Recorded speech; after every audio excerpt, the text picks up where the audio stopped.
A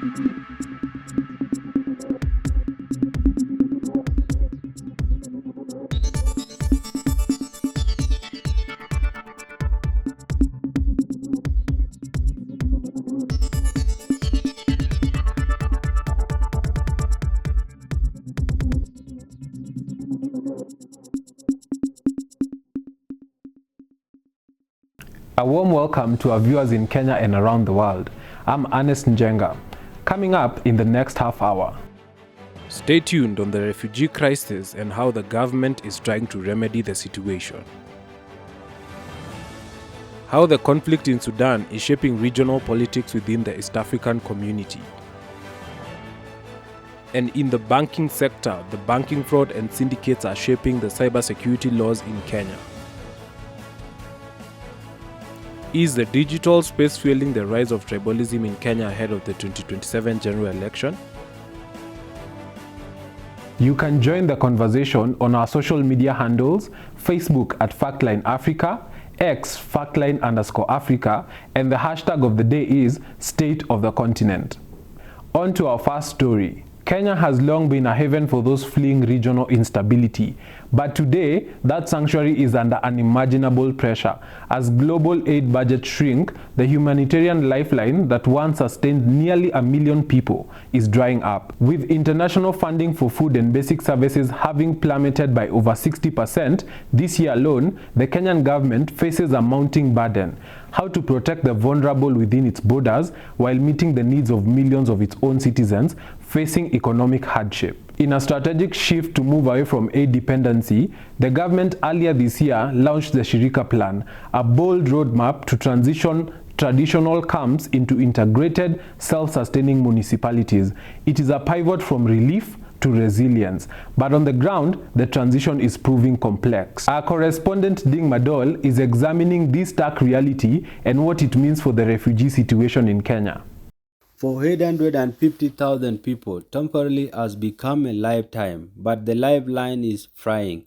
With aid budgets down 60%, the World Food Programme's recently slashed ratio to just 32% of the daily requirement. In this camp, the crisis is not coming, it is already here. Enter the Shirika Plan Swahili 4 partnership. This roadmap aims to dissolve the very concept of the camp by 2035. Instead of relying on food trucks, settlements like Dadaab and Kakuma are being gazetted as municipalities. The goal, transition from relief to resilience by integrating refugees into the local economy as taxpayers and shopkeepers. Shirika Plan is a government pioneering objective or pioneering plan, which basically aims to alleviate the refugees and the host communities from the social disparities, economic disparities, economic challenges that are there.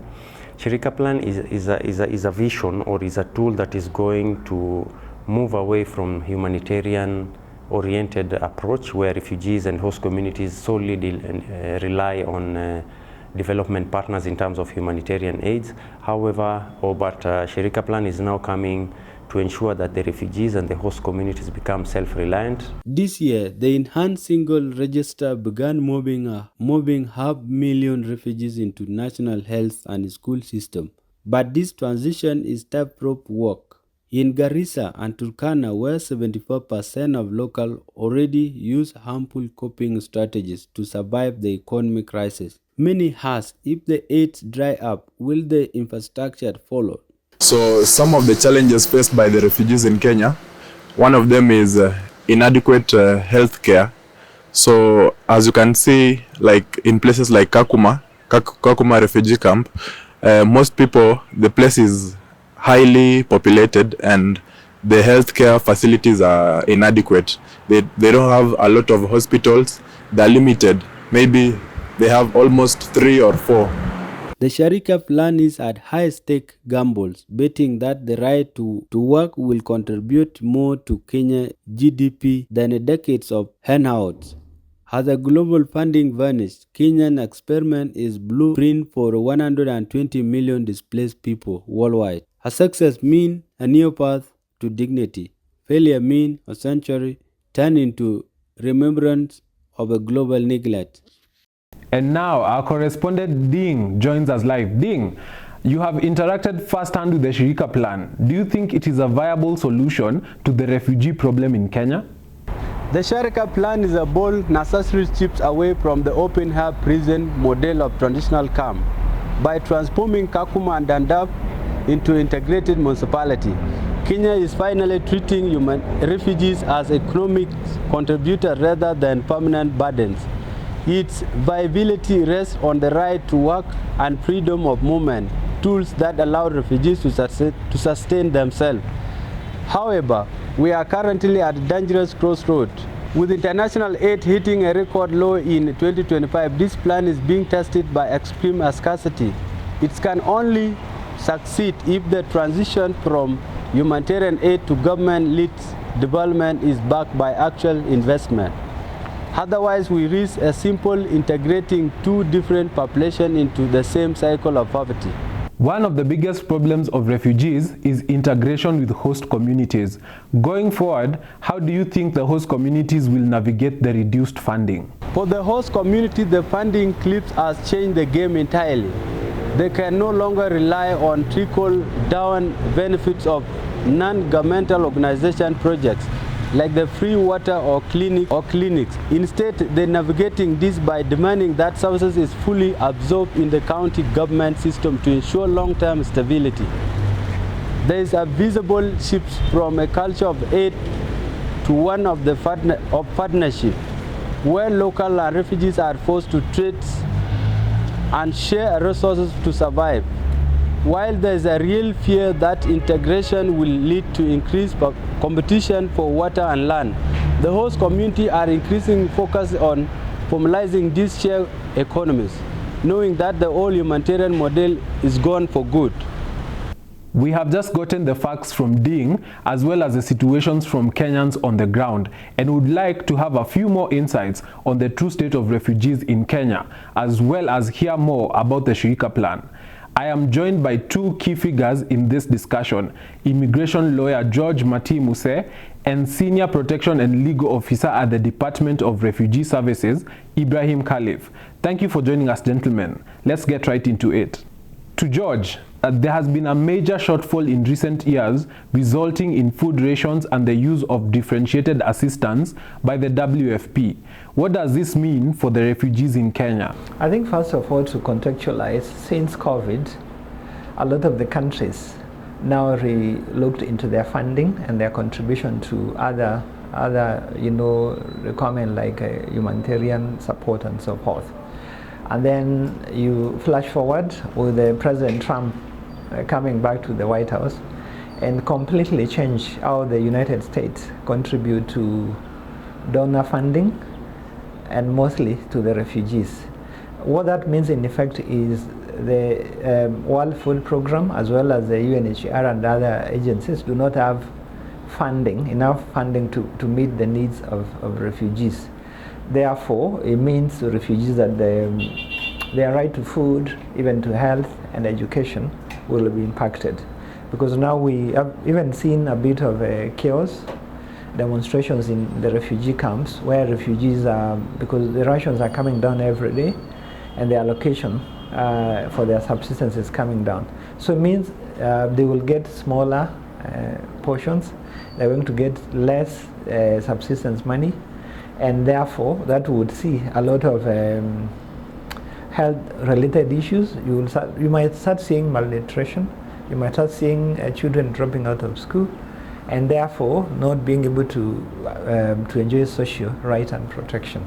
So funding is key, and it's probably the most significant component of handling the right of refugees, and unfortunately it seems to be decreasing with the time. The funding seems to be decreasing with time,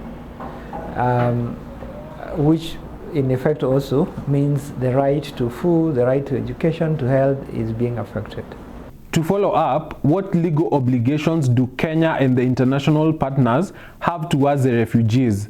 Does a reduction in refugee aid violate any rights under the Kenyan or international law? The refugee issue is a shared burden, it's a shared global burden. It doesn't fall to Kenya. Kenya, because of the proximity of the conflict areas, is by law required to receive people running away from real danger, whether it is political or it is climate induced or so forth. So the first duty that Kenya has as a part of the League of Nations is to receive refugees. You cannot return them. And also, when you have visitors in your home, for whatever reason, the duty of feeding them also falls on you. So Kenya has a duty to do that. However, there's a problem. Kenya itself is struggling with feeding its own population.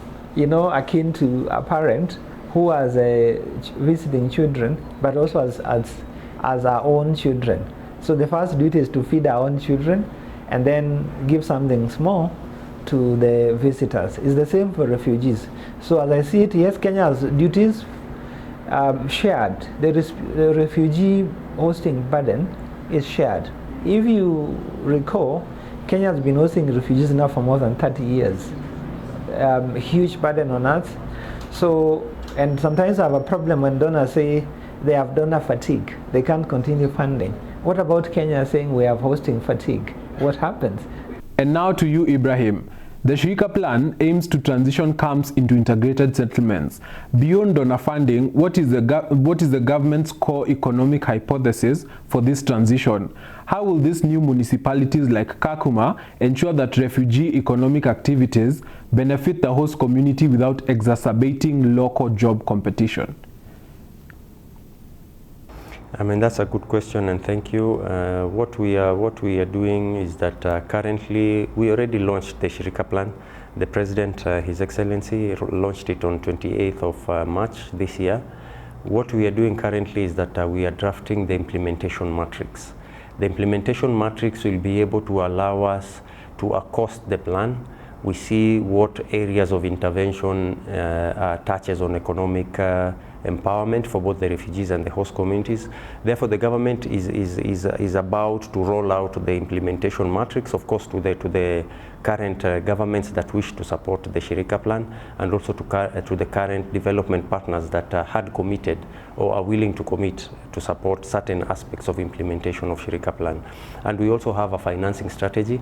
We have also developed a financing strategy where the government will outsource or will resource for mobilization for the implementation of the Shirika plan. So as much as there are challenges in terms of reduction in fundings and in humanitarian aid, we are still trying to see the relevant partners that are there who wish to implement a certain pillar or a certain sector within the Shirika plan. The government will engage with them. Still on the same, a major barrier is the lack of data interoperability between the refugee registration system and the National Registration Bureau. What is the timeline and key challenges for linking the systems to provide refugees with seamless access to essential services like banking, tax registration, and even e-citizen? I mean, thank you for your question, but always the issue of data is a very sensitive issue. And especially when it comes to the issue of sharing the data, because the data that we hold for refugees are very sensitive data, and for us to share, sometimes there's need for us to get an approval from the government before we share. However, currently we have a system that we are using known as Progress V4. It is a UNHCR system. But once a refugee attains the age of 18 years, they make an application for refugee identification card. The refugee identification card is produced by the National Registration Bureau. Therefore, that means all refugees who are in Kenya and have attained the age of 18, and at one point they applied for the refugee identification card, the information are well within the mandate of National Registration Bureau, because that is where the IDs are produced. So the information that we share from us to National Registration Bureau, of course it's between government to government, but it is only used for the sole purposes of producing the IDs. And we are also trying to develop a government-owned management system so that it will be interoperable, as you're asking, with all government service providers, so that it can allow refugees to access services and to reduce bureaucracies in terms of documentation and also in terms of access to services. As we wind up, to you, George, what is the most realistic and durable solution for the large populations of economically active migrants in East Africa that respect both human rights principle and sovereign need of the host country? What I think, as we have said, is what Kenya does. Kenya does that loosely. They spoke about Burundians, Congolese, people residing here. They are East Africans. As long as they are not breaking the law, I think they are welcome. They are welcome. But that has to be balanced. I do not know the exact way, but I think the number one, it is, yes, you're East African, but we need to have a way of recording who is here and what you are doing, okay? But the truth of the matter is, in terms of if there is African citizens in Kenya doing business, really, and you're respecting the treaty of the EAC, you can't chase them away. But does it mean that Kenya doesn't need to protect its interest? No. We need to figure out a better way of doing that, right? We need to figure out a better way of doing that, so that while we are welcoming them, they should stay in the guest room. In the guest room, they don't go to the bedroom. So that is what I would say about that. Ibrahim, given the protracted nature of displacement, what is the DRS's ultimate long-term goal for the current refugee population in Kenya? Is it full local integration, or are voluntary repatriation and third country resettlements still the dominant policy focus? I mean, those are the three traditional durable solutions that we have in all the international, regional, and national legal frameworks that we have. Of course, the main or the most preferred durable solution ideally should be voluntary repatriation to the country of origin, because east or west, wherever you go home is the best. As much as we are developing the Shirika plan and we are trying to integrate refugees into the host communities, we don't close our eyes to the other two durable solutions. Of course, resettlement, the quotas have greatly reduced. America has completely closed its doors in terms of resettlement of refugees from Kenya. We are currently resettling refugees to Canada and some to Australia.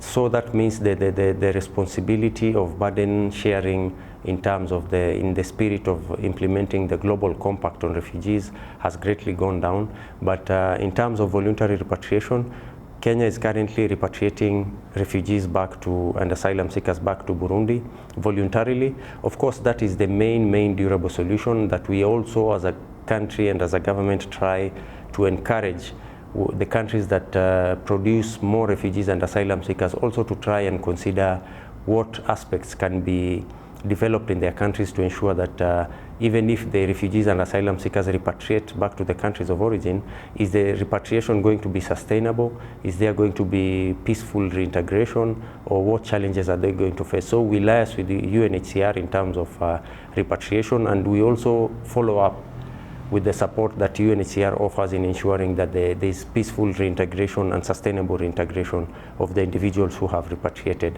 But nonetheless, our position still remains the same, that the traditional, favorable, durable solution to refugees should be and ought to be voluntary repatriation to the countries of origin.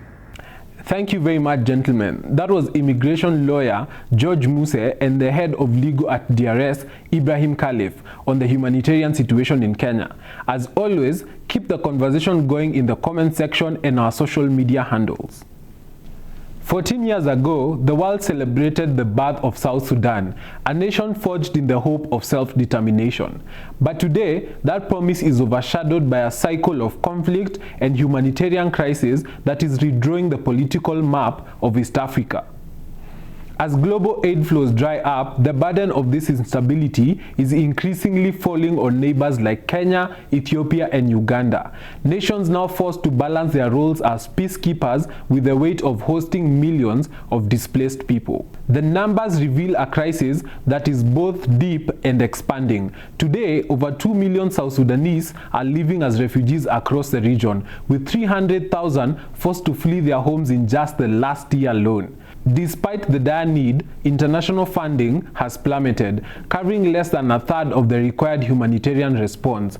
This shortfall comes at a critical moment, as the political transition in Juba remains stalled and national elections have once again been pushed to late 2026. Kenya remains at the center of the diplomatic effort, spearheading the Tumaini initiative to bring warring factions to the table. Yet, as political alliances shift and the economic cost of mediation rises, the question is how much longer the region can sustain a peace that remains so fragile. Our very own Dama Muthui has more on that story. In 2011, South Sudan was born in a wave of hope. Today, that hope is a holding pattern. As global attention shifts, the world's youngest nation is trapped in a cycle of political gridlock and humanitarian neglect, forcing neighbors like Kenya, Ethiopia, and Uganda to carry a burden they can no longer afford. The numbers are staggering. Over 2 million South Sudanese are now refugees across East Africa. In the last year alone, another 300,000 fled, but the safety net is failing. I left because of war. The fighting that has been on for long has caused a lot of insecurities in the area, whereby it is very hard to do even the basics, let's say school. There is no schooling, there is a lot of starvation around, and it just makes it really hard for humans to live around. So because of that, we had to leave the place to find a better place to be. International funding has collapsed, covering just 42% of the need as of late 2025. For the families in these camps, the funding gap isn't a statistic, it's a ration card cut by nearly 2/3. Diplomacy is also under strain. In Nairobi, the Tumaini initiative has struggled to move past internal suspicion, with Juba recently declaring the process defunct. Trust is thin.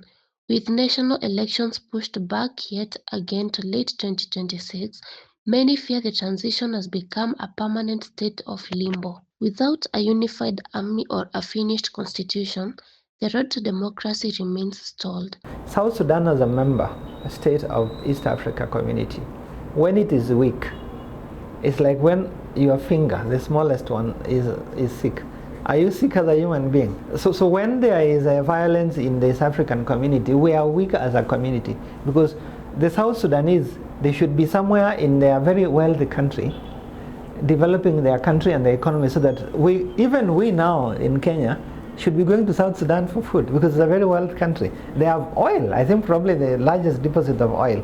But we are struggling here with oil importing from the Middle East while we have oil here. But the fact that we are not able to have a peaceful region, it affects the entire East African community. That's why I'm saying we need to figure out how to fix it. Kenya and its neighbors are no longer just peacekeepers, they are involuntarily hosts of a crisis with no expiration date. As Juba waits for 2026, millions of its citizens are left wondering if the nation they celebrated 14 years ago will ever be ready for them to come home. 14 years after independence, South Sudan is still trapped in political gridlock, with elections pushed to 2026 and a fragile peace under strain. The war in the neighboring Sudan has only deepened the crisis, turning it into a regional security threat. As Kenya advances the Tumaini initiative, the focus is now preventing a full state collapse that could destabilize East Africa. Reporting for Factline Africa, I'm Dama Muthui. When will the war in South Sudan end? When will there be peace in the country after this coming election, and what lies in the future for the youngest country on the block? We are joined by regional conflict analyst Wilfred Muliro to shed some more light on the issue at hand. Welcome to the show, Wilfred, and thank you for being with us. Our first question would be, from Kenya's standpoint, what are the fundamental deep-rooted causes of the current South Sudan crisis beyond the immediate April 2023 fighting? Remember that Sudan original was one of the largest in Africa, and in diplomacy we say that the larger the state, the more the regional and global interests. So now, even with the split, the South and Sudan again are still very large, and they still have dynamics of community integration. We can talk of Sudan as one of the cases of divided communities. So you already have the history. We know the history of the civilian coup. not purely military, but it was an uprising by civilians. And then the long-serving leader, al-Bashir, was removed. Then, you know, Sudan, we talk of 3 coups within a coup. So then the civilian government comes in, Hamdok, then again the military people take over, and within the military again is where we are. That now we have 2 groups, the RSF and the SAF, Sudan Armed Forces and Rapid Support Forces. So that's where we are now, in terms of a brief history of the Sudan. But Kenya is so much concerned because a large state like Sudan, like Ethiopia, those are anchor states. So if they collapse, the danger of refugee and the danger of transnational organized crime is heavier than if it's a small state. The conflict has been characterized by severe humanitarian violations and displacement. What is the Kenyan government's current official assessment of the on-ground reality in South Sudan, and what is its primary concern regarding the trajectory of the conflict? Actually you're right that as you know, Kenya, what it is doing, because it's a very complex conflict with so many. Sudan has now overtaken Somalia. Somalia was one of the regional conflicts with the largest number of external actors. But Sudan now has the largest number, whether it is the regional states, neighbors, the Gulf states, we have now the global actors, and you know the dynamic of resources. But in that forest, Kenya is focused more. If you have listened to the Prime Cabinet Secretary and the Cabinet Secretary for Foreign Affairs, his message has been to raise global awareness on the humanitarian crisis in Sudan. Right now, Sudan is the first leading in the world in terms of forced displacement, especially of children, that schools have closed. Imagine more than half the population has been displaced. There has never been a case where we are talking of 25 million people facing forced displacement. So it's a huge crisis, and it is double in the sense that the immediate neighboring states like Chad and South Sudan also have their own problems. What concrete policy measures or mechanisms is the East African community as a regional bloc currently developing or implementing to address the crisis and mitigate the impact on member states? So the EAC mostly is putting more efforts on member states, that's South Sudan and DRC. You've seen those efforts. Then for Sudan, I think it's because of the trade routes. We are looking at up to Somalia. It's treated in one way, up to Gulf of Aden, crisis of the Houthis, so that line. So I may not say so much because I thought you were going towards, we are facing also, it has been more about the Horn of Africa was fragile, volatile, but of late because of elections. You see, we have just finished Tanzania, we are now, Uganda is next online, and we are seeing cross-border international activism. So we're expecting that this might not affect integration, it might deepen it. If young generations start speaking across the borders, deepening, because they say integration goes with the people. So we hope with that, then it should be able to go wider.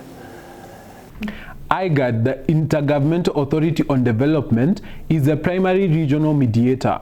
In your view, what distinct role can the EAC play that complements or strengthens IGAD's efforts, especially in the long-term stabilization and post-conflict reconstruction of the wider region? You know, the EAC is not as much of, I mean, the institution itself, the organization itself, East Africa Community, is not so much more about peace and security, but more about trade and integration. But then we saw in DRC, we now have members who have crisis. DRC, South Sudan and Somalia. Therefore, EAC has decided also to be actively engaged in peace and security. And they are looking at it in terms of development approach, that if there will be development within the region, then maybe we'll be able to reduce grievances for conflicts. So therefore we should be able to share, they call it infrastructural connectivity. Yeah. So we share electricity, we share roads, the lab set you mentioned, we share the ports. So instead of replicating, then together, yes, then the region will be able to develop and overcome conflicts. All right. Thank you very much for your time. That has been the conflict in South Sudan and its drivers. As always, our handle is Factline Africa across all our social media platforms. Talk to us and let us know what you make of the South Sudan conflict. We are taking a short commercial break and we will be back with news on the growing cyberspace in Kenya. Stay tuned for that.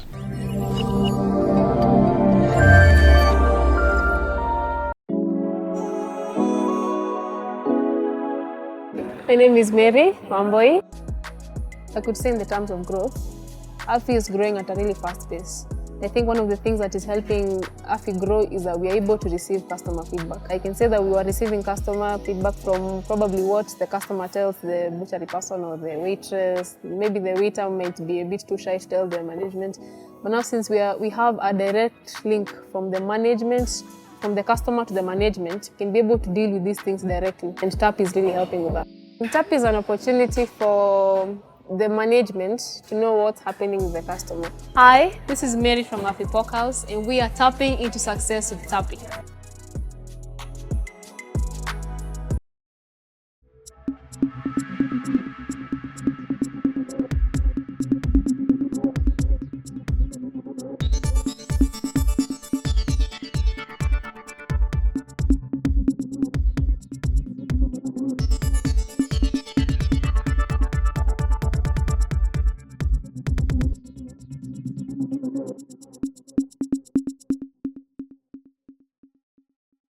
Kenya's rise as a global fintech leader has revolutionized our lives, but it has also put a target on our wallets.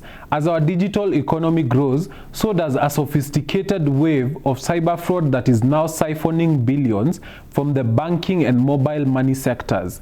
The scale of this invisible war is sobering. In 2025, Kenya recorded over 2.5 billion cyber threat incidents, with financial losses to fraud estimated at nearly 30 billion annually. From AI-powered phishing calls to the persistent menace of SIM swapping, criminals are pivoting from simple scams to high-impact attacks on our core financial systems. In response, the government has sharpened its legal tools through the amended Cybercrime Act. This update introduces aggressive new penalties, including decades in prison, specifically targeting SIM swap syndicates and digital fraudsters.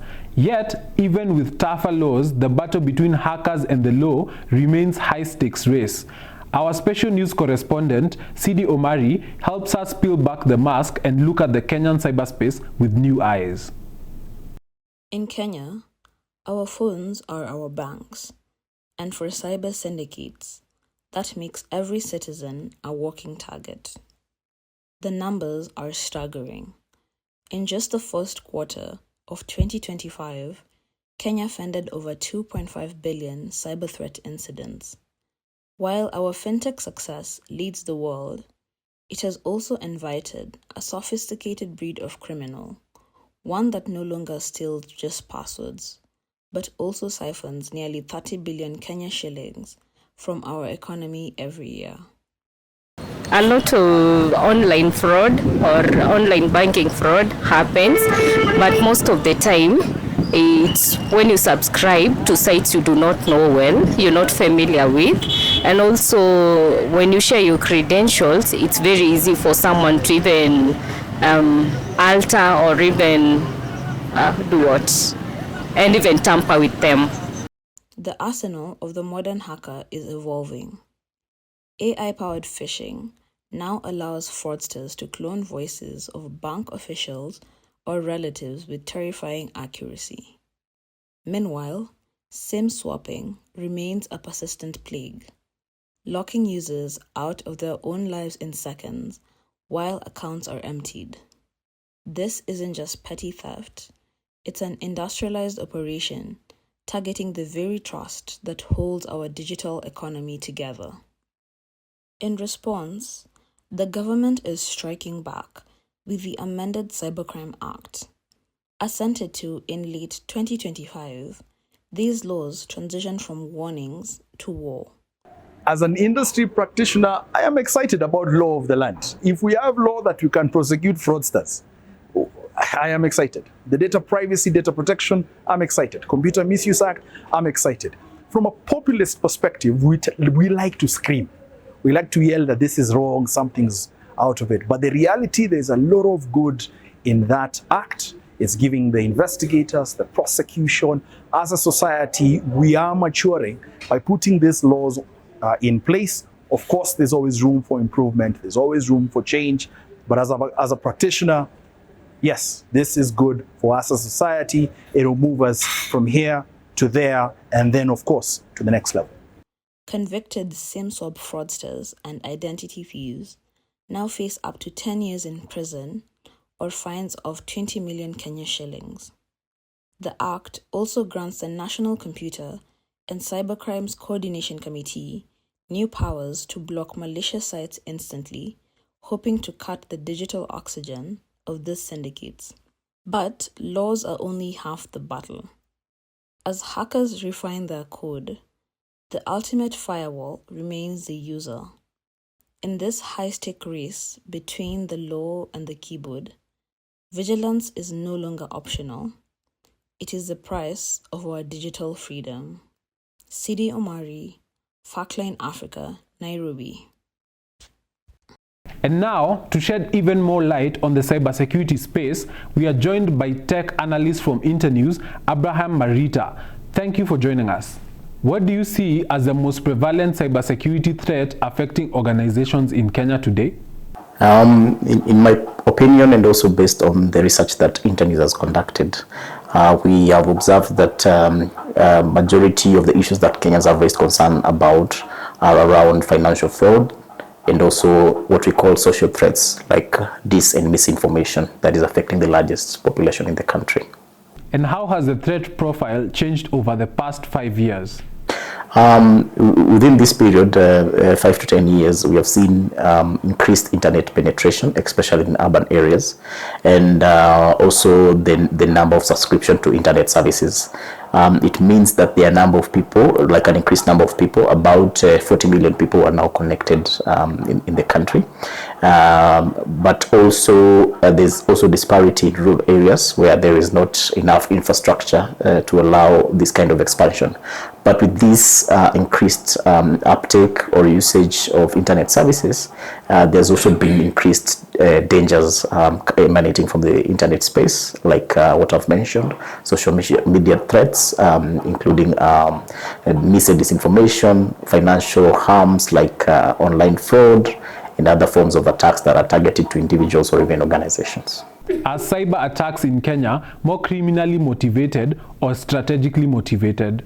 Most of the cyber threats are, I can consider, strategically coordinated because it's not the first time they've been happening, and there are a lot of platforms that monitor this kind of threats in Kenya, including the it's called NC4. Basically, it's the National Coordination on Security on the Internet Space in the country, led through the Ministry of ICT, through the Communications Authority, that monitors this. But internationally, there are organizations that are looking into this, and they provide observance of how these attacks are coordinated from different countries, using sometimes bots or even just individuals who want to target specific vulnerabilities when it comes to how safe people are in the internet space, or the kind of steps they have taken to secure their devices or their usage online.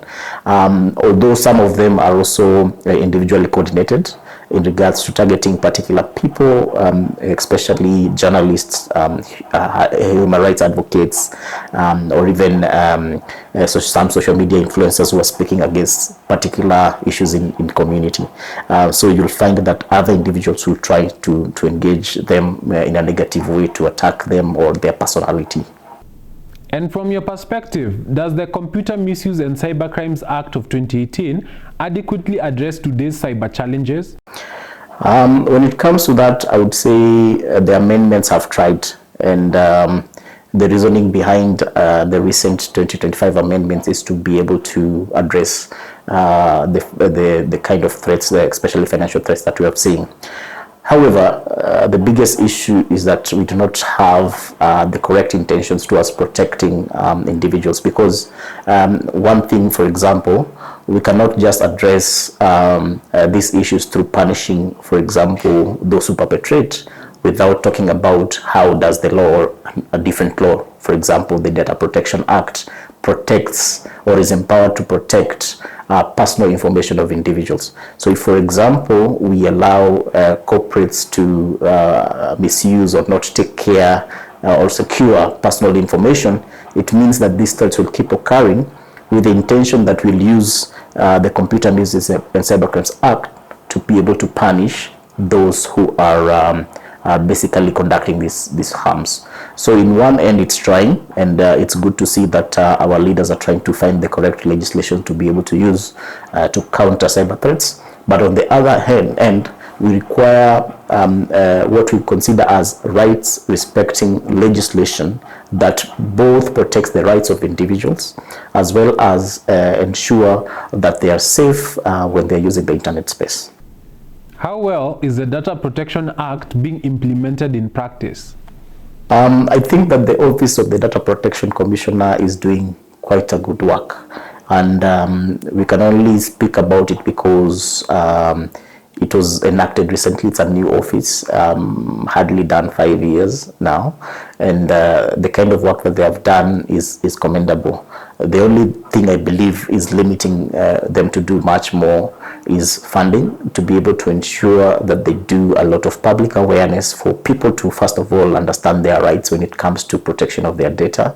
And when people also, their awareness raised in regards to know how do organizations collect data and what kind of security parameters do they ensure that they have, including how can individuals ask for their data to be taken down if they don't want it to be used anymore. That will be able to empower individuals to ensure that they can stand on their feet, for example, when they notice that there is infringement in regards to their data protection. And also, similarly, the Office of the Data Protection Commissioner will be able to take action against perpetrators who are basically contravening the legislations in this act. So by basically taking them to court or prosecuting them or fining them, to be able to ensure that basically we are promoting data protection in the country. To what extent is cybersecurity a technical issue versus a human behavioral issue? Yeah, that's an interesting question. I think it is more or less like saying we are going to have criminals, we'll have criminals. I've not heard of jails running out of customers. So it's a societal issue that there are different people in society who would want to use whatever tools they are good at to do, like social engineering, to be able to benefit privately. So that is one, but still we cannot forget the fact that when platforms are being developed, like we mentioned earlier, mobile apps, websites that would collect personal information from individuals, payment platforms, and all these things, if they're not properly secured, then it means that we are exposing a large number of people to attacks. So therefore, it could be addressed as both, and that is why when we talk about raising awareness, we raise awareness around the kind of behaviors, what we can consider as cyber hygiene practices of individuals, to ensure that their practices online are safe, and they are aware on how the risk that they can face. But at the same time, we also work with different stakeholders to ensure that we promote policy that protects people, and lastly, encourage governments and big technological platforms and companies to ensure that their platforms are safe for different individuals to use, so that they're not easily hacked or attacked. Otherwise, they will be ignoring their responsibility. Thank you very much for your time. We truly appreciate the insights. And now, on to the next story.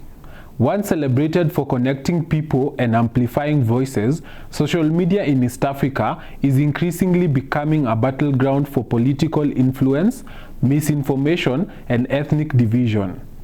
In Kenya, where tribal identity often shapes political allegiance, online platforms have amplified old tensions in new ways, turning hashtag into rallying cries and comment sections into fault lines. As the country approaches another election cycle, questions are mounting about how digital spaces, once seen as tools for democracy, are now deepening societal divides and testing the limits of online responsibility. Our very own Antoinette Kashero has that story. Social media was once a tool for national unity, but in 2025, it has become a mirror for our deepest divides. Since the 2024 protests, tribal-related rhetoric on platforms like X has surged by over 50%. What was meant to be a tribeless movement has been weaponized, turning hashtags into digital battle lines.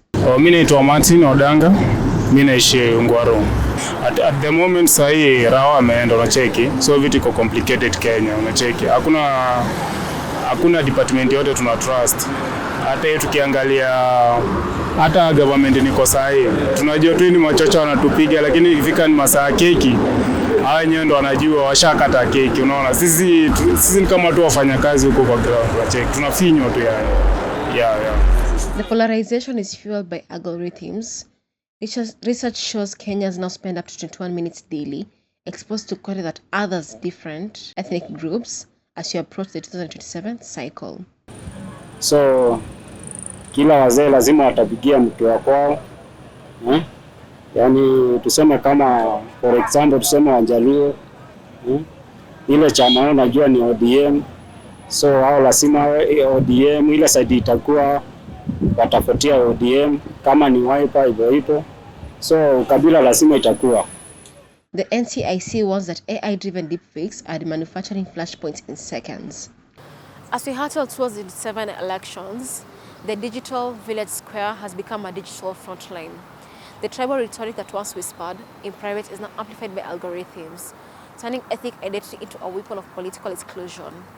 From coordinated hashtags to synthetic deepfakes, the goal is clear: to divide us along the old fault lines of us versus them. If you don't master these platforms, these virtual sparks risk igniting real-world flames. The question isn't just what we are posting, but whether our national fabric can survive the viral spread of hate. Kashero for Factline Africa, Nairobi, Kenya. Sad to see that even after the aftermath of the post-election violence in 2007 and 2008, Kenyans are still bound by tribal cocoons. Thank you, Antoinette, for that report. We would like to bring in someone who has been vocal on social media about human rights advocacy. We are joined by lawyer and activist Samuel Muthui. Thank you for joining us. Thank you for having me.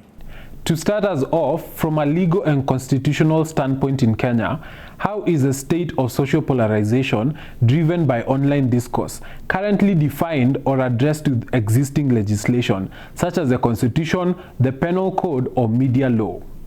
Okay, right. So, social polarization, as we understand it, is more or less the factions along the lines of ideology or culture, which ends up creating different social groups within the society.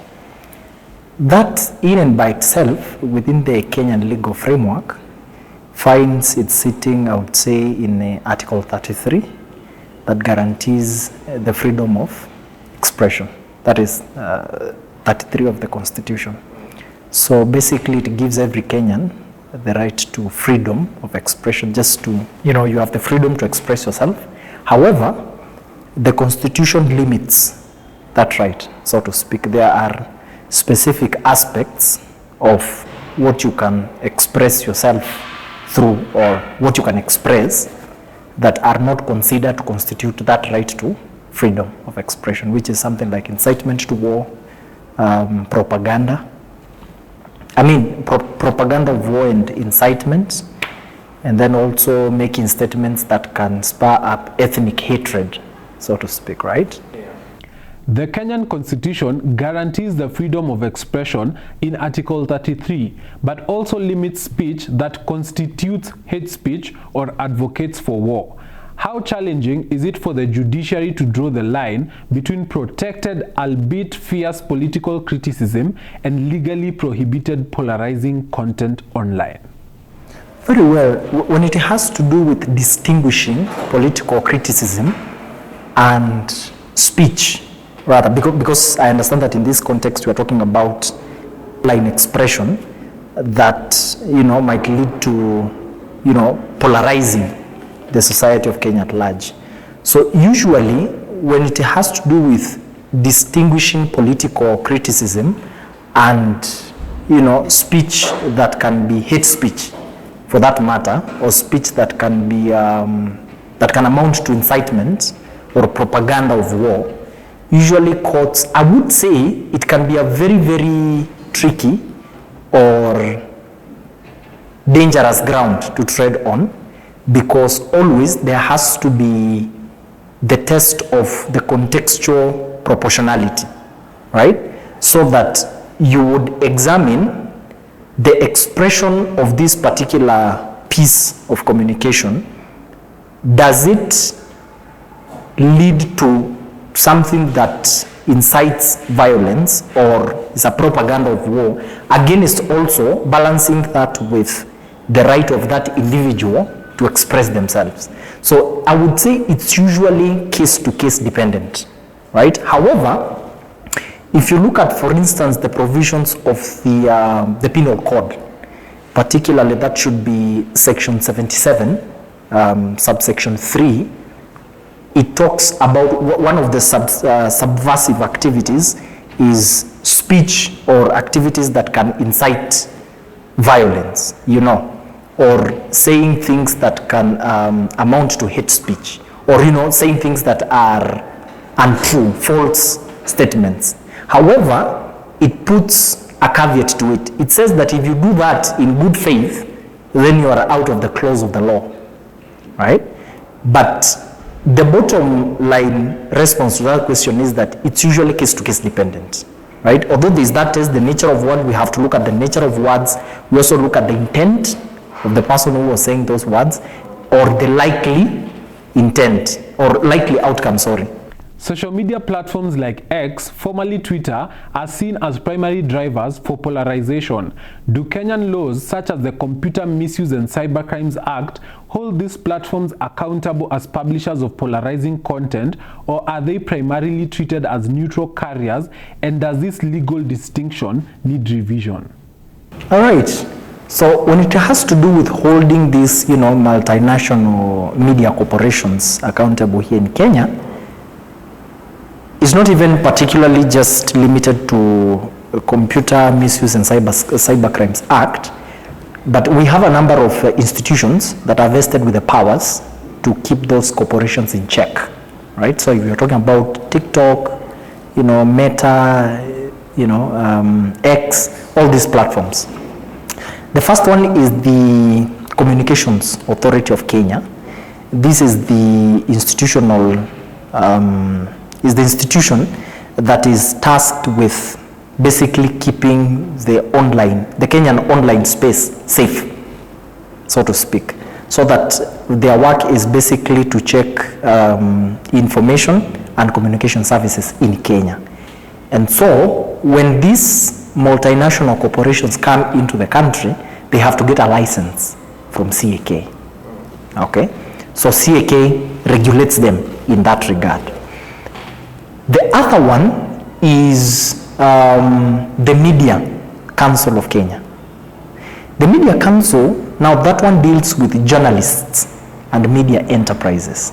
It regulates, it's specific to that community of business, right? So that one keeps them in check to ensure that they conduct their business in an ethical manner, right? In adherence with the code of conduct for journalists. Now, the other one is the Communications and Multimedia Tribunal. Now, that one has quasi-judicial powers. Now, this one is a tribunal. It actually has equivalent powers to a magistrate's court, because the decisions of this tribunal, they can only be appealed to the High Court. But this particular tribunal only hears complaints or appeals from the decisions of the CAK or the Media Council of Kenya. Now, under the Media Council of Kenya, under the Media Council Act, there's a committee established under the Media Council Act that hears complaints relating to media personalities or, journalists and all that. And then that one also has quasi-judicial powers. That one now can make orders and enforce it as a judicial body.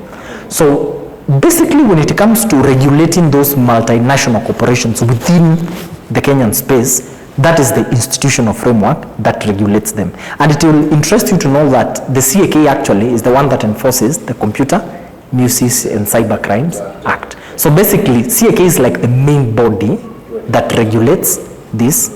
You see, when we talk about these corporations, when you talk about these corporations being neutral, they are not necessarily neutral, so to speak. They still can be held accountable.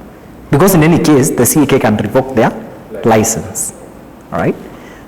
But when we now come to the algorithms part of it, as you've mentioned, the legal landscape in Kenya doesn't really go to the technology design. It regulates the content, so to speak. And I think it is that way purposefully, for this reason. You see, if we are to regulate the technology design, it might have a corresponding effect of regulating or suppressing creativity, especially in this day and age, where people are having all kinds of ideas as far as technology design is concerned. So in the country, we really do not have the law, provisions of the law that particularly regulate the technology design. Like regulating the algorithms and everything. No, we don't. We only regulate the content. In any case, the technology itself doesn't have any problem. The problem is the people who use the technology and how they use it. As we conclude, what are your final remarks to Kenyans on social polarization? Yes, so I think we can increase NCIC's presence in the community or in the society of Kenya, so to speak. It needs to be felt, so to speak, because whereas it is mandated to create public awareness, I would challenge you to go out to the streets and ask a normal citizen whether they are aware of NCIC. Chances are excellent that they will tell you they have no idea what you're talking about, right? Yet, this is the very institution that is tasked with fostering national cohesion and integration, okay? So I think we can give NCIC more budgetary allocation, so to speak, to enable it to be more present in the Kenyan society in creating that awareness, to make sure that the leaders of the citizenry, we are all speaking one language, that is one Kenya. Thank you so much for joining us, Samuel. This has been a stimulating discussion. For the folks watching us from home, that is all we had prepared for you here at Factline Africa. As always, talk to us on our social media pages on this and other stories. I have been your host, Ernest Njenga. See you next time, same place, same time.